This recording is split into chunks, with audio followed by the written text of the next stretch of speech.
Want to level up your Discord game and show your friends what epic adventures you're diving into? First, fire up Discord and head over to your user settings. You'll find this little gear icon at the bottom left of your screen, right next to your username and avatar. Click on it. Once you're in user settings, scroll down in the left-hand menu until you see activity privacy and give that a click. This is where the magic happens. Now, look for the setting that says display current activity as a status message. Make sure this toggle is switched on. If it's grayed out, click it to turn it green. This is crucial.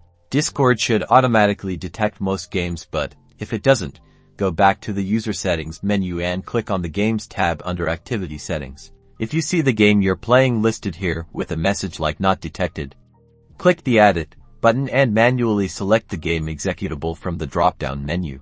And that's it. Now, whenever you launch a game, your friends will see what you're playing right below your name. They can even click on it to join you if the game supports it. Now you can show off your gaming skills, find new teammates, and build an even stronger community, one game at a time. Happy gaming!